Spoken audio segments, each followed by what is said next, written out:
విక్రమ్ టీవీకి సబ్స్క్రైబ్ చేయండి. Subscribe to Vikram TV. Subscribe to Vikram TV.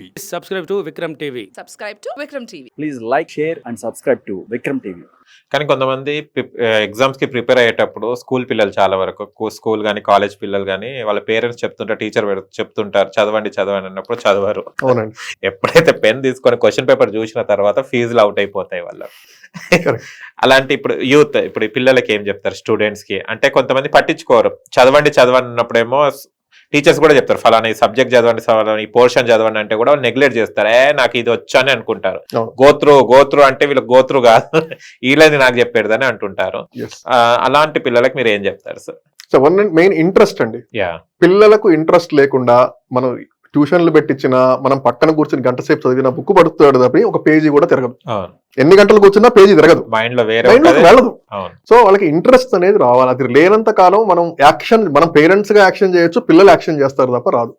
నేను చాలా ఇంజనీరింగ్ కాలేజ్ స్టూడెంట్స్ తో ఇంటరాక్ట్ అవుతూ ఉన్నాను. దాదాపుగా 25-30% ఏం చెప్తారంటే నేను ఇంజనీరింగ్ చేసేది కేవలం మా పేరెంట్స్ కోసం, వాళ్ళ ఒత్తిడి వల్ల వాళ్ళు జాయిన్ అవ్వమన్నారని చెప్పి నేను జాయిన్ అయ్యాను, అంతే తప్ప నేనేదో చేద్దాం ఇంజనీరింగ్ చేయాలనే ఇంట్రెస్ట్ నాకు లేదు అనేది వాళ్ళ మైండ్ లో అలాగే ఉండిపోద్ది. వాడు second year, third year, final ఇయర్కి వస్తారు, అదే ఆన్సర్ చెప్తారు. అటువంటిప్పుడు ఇంట్రెస్ట్ ఎక్కడ ఉంటుంది? సో జాయిన్ అయ్యే ముందే పేరెంట్స్ పిల్లల్ని కన్విన్స్ చేయాలి. కానీ అది లేనప్పుడు వాడు జాయిన్ అయ్యాడు 2 ఏళ్ళు 3 ఏళ్ళు, ఎవరి జీవితం వేస్ట్ అవుతుంది? పిల్లలు. అది అర్థం చేసుకునే రోజు వాడు మారతాడు. అది ఎప్పుడు అర్థం అవుతుంది?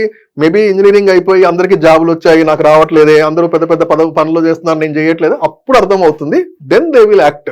సో అది వచ్చే వరకు, అవేర్నెస్ వచ్చే వరకు కూడా అది అంతేనండి. They have to do. కాకపోతే మనం మొదటి నుంచి కూడా పేరెంట్స్ కూడా వాళ్ళని కన్విన్స్ చేయడానికి ట్రై చేయాలి, బలవంతా పెట్టకూడదు. ఇప్పుడు చాలా మంది ఏంటంటే ఫోర్స్ చేస్తారు, దిస్ ఇస్ మై డెసిషన్, నేను సైన్ చేశాను ఇంకా పో, అటువంటిప్పుడు వర్కౌట్ అవుతుంది. ఎందుకంటే ego, they are also becoming adults. ఆ ఏజ్ లో adults they want to take. ఇప్పుడు ఈ రోజుల్లో పిల్లలు మనకంటే చాలా స్మార్ట్, ఎన్నో రెట్స్ ఇంటెలిజెంట్, రైట్? ఒకప్పుడు ఏంటంటే మన పేరెంట్స్ చెప్తే పిల్లలు వినేవాళ్ళు, ఈ రోజుల్లో అది లేదు, రివర్స్ అవుతుంది. ఎందుకంటే they are also knowledgeable, they can also take decisions, they have awareness. మనకు అప్పుడు అవేర్నెస్ లేదు, నాలెడ్జ్ లేదు. ఇప్పుడు ఏంటి, వాళ్ళు చిన్నప్పటి నుంచే ఫోన్లు, కంప్యూటర్లు అన్ని చూస్తున్నారు, మనకంటే అడ్వాన్స్డ్ గా ఉన్నారు చాలా వరకు చెప్పాలంటే. సో వాళ్ళ డెసిషన్స్ కూడా గౌరవించాలి. అలాగని చెప్పేసి బ్లైండ్ గా వాళ్ళు చెప్పింది యాక్సెప్ట్ చేయొద్దు, కానీ ఒక డైలాగ్ అనేది ఉండాలి. మన ఫ్యామిలీస్ లో చాలా వరకు ఈ డిస్కషన్ అనేది ఎక్కువ జరగదు. ఏదర్ నువ్వన్నా డిసైడ్ చేయి, నేనన్నా డిసైడ్ చేస్తా, కానీ కలిసి చేయరు. సో ఆ కాంప్రమైజ్ వచ్చినప్పుడు యాక్సెప్ట్ చేస్తారు వాళ్ళు. కానీ లేదు, ఇది మంచిది, ఈ కోర్సు మంచిది, నాకు తెలుసు, నువ్వు ఇది చెయ్యి అంటే అక్కడ యాక్సెప్ట్ చేయలేరు. సో వాళ్ళకి అర్థమయ్యే వరకు వాళ్ళ లైఫ్ అలాగే ఉంటుంది. So they have to understand, they have to realise, then only it will happen. కానీ ఇప్పట్లో చూస్తే కనుక చాలా మంది యువత అన్ఎంప్లాయ్మెంట్ సమస్య చాలా ఎదుర్కొంటున్నారు. అవునండి. ఈ అన్ఎంప్లాయ్మెంట్ సమస్య పోవాలంటే ఏం చేయాలి సార్ యువత? అసలు అన్ఎంప్లాయ్మెంట్ అనేది తరతరాలుగా ఉంది, ఇప్పుడు ఉంది, భవిష్యత్తులో కూడా ఉంటది. ఓకే. మెయిన్ రీజన్ ఏంటంటే స్కిల్ గ్యాప్.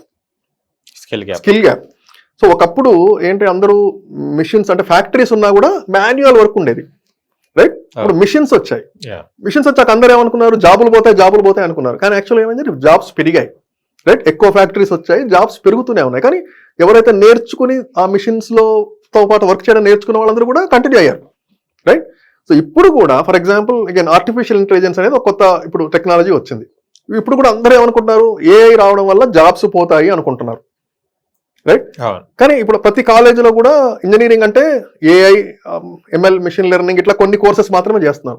కానీ వీళ్ళందరూ నేర్చుకుని బయటకు వచ్చే వాళ్ళకి ఎవరికి ఏఐ అంటే తెలియదు. ఎందుకంటే మీరు ఓపెన్ సీక్రెట్ అంటే చాలా కాలేజీల్లో చెప్పడానికి స్టాఫ్ లేరు. వాళ్ళు కోర్సెస్ పెడతారు, వీళ్ళు జాయిన్ అవుతారు, 4 ఏళ్ళు చదువుతారు, వస్తారు, కానీ వాళ్ళకి బేసిక్స్ కూడా రావు. అక్కడ స్కిల్ ఎక్కడ ఉంది, వీళ్ళు నేర్చుకోవడం. సో ఎప్పుడైతే రిలవెంట్ స్కిల్ నేర్చుకున్న వాళ్ళకి ఎప్పటికీ జాబ్స్ లేదు. ఇన్ఫాక్ట్ నాస్కామ్ అంటే మన ఇండియాలో ఈ ఐటీ రిలేటెడ్ ఒక పెద్ద సంస్థ, వాళ్ళు గెస్ట్ చేసేదంటే నెక్స్ట్ 3-4 ఇయర్స్లో 5 ఇయర్స్లో 15 to 19 lakh గ్యాప్ ఉంటుంది ఇండస్ట్రీలో. అంటే ఒక దాదాపు 20 లక్షల పోస్టులు ఉంటాయి, పొజిషన్స్ ఉంటాయి, దానికి సంబంధించిన క్యాండిడేట్స్ ఉండరు. సో మనం ఏమనుకుంటున్నాము, లక్షల మందికి ఉద్యోగాలు లేవనుకుంటున్నాము, కానీ అక్కడ ఏంటి, లక్షల ఉద్యోగాలు ఉన్నాయి, దానికి కావాల్సిన ఎంప్లాయీస్ లేరు. సో ఆ గ్యాప్ ని కనుక ఫిల్ చేయగలిగితే ఆబ్వియస్గా అన్ఎంప్లాయ్మెంట్ ప్రాబ్లం సాల్వ్ అవుతుంది. సార్ దీనికి అంత ఈజీ కాదు. ఇప్పుడు దీనికి గవర్నమెంట్ యాక్షన్ తీసుకోవాలి, ఈ కంపెనీస్, కార్పొరేట్స్ తీసుకోవాలి, కాలేజెస్ తీసుకోవాలి. ముగ్గురు కలిసి పనిచేసినప్పుడు మాత్రమే ఆ రిలవెంట్ స్కిల్ ని అందించగలిగితే ఈ ప్రాబ్లం తగ్గుతుంది. అంతే తప్ప కేవలం ఈ డిగ్రీల మీద ఫోకస్ తో చదివిస్తే, మార్కుల మీద ఫోకస్ చదవడం వల్ల ఈ గ్యాప్ అనేది కంటిన్యూ అవుతూనే ఉంటుందండి. అలాగని చెప్పి చాలా మంది ఏం చేస్తున్నారు, ఇండియాలో జాబులు రావట్లేని 50-60 లక్షలు పెట్టి అమెరికా పంపిస్తున్నారు మాస్టర్స్ చేయడానికి. అట్లా అమెరికా కానీ, లండన్ కానీ, ఆస్ట్రేలియా కానీ. అక్కడ కూడా పరిస్థితి ఇంతేనండి. మంచి కాలేజీకి పంపించట్లా వీళ్ళు, ఏదో ఒక కాలేజీకి పంపిస్తున్నారు. రీసెంట్ గా కూడా ఒక ఎగ్జాంపుల్ విన్నాను నేను, మా అబ్బాయికి ఇండియాలో జాబ్ రావట్లేదు, ఇక్కడ కూర్చొని ఏం చేస్తాడు, 50 లక్షలు పెడతాను అమెరికాకి పంపిస్తాను అన్నాడు. మరి అక్కడ జాబ్ రాకపోతే నెలకు 2 లక్షలు పంపిస్తాను, తిని కూర్చుంటాడు. కానీ డిగ్నిటీ అదే 50-60 లక్షలు పెడితే ఇండియాలో బ్యాంకులో వడ్డీ చేసుకున్నా నీకు నెలకింత వస్తాయి కదా, ఏదో బిజినెస్ చేసుకోవచ్చు కదా. అది 50 కాదు 20 లక్షలు పెట్టి ఏదో బిజినెస్ చేయొచ్చు కదా. సో మనం దానికి ఇష్టపడట్లేదు, ఎందుకంటే వీఆర్ ఆల్ ఓన్లీ వాంట్ మనకు ప్రపంచానికి ఏం చూపిస్తున్నాము, స్టేటస్ ఎలా ఉండాలి, అది ముఖ్యం. అది చిన్నత కాలం ఇది జరుగుతూనే ఉంటుందండి.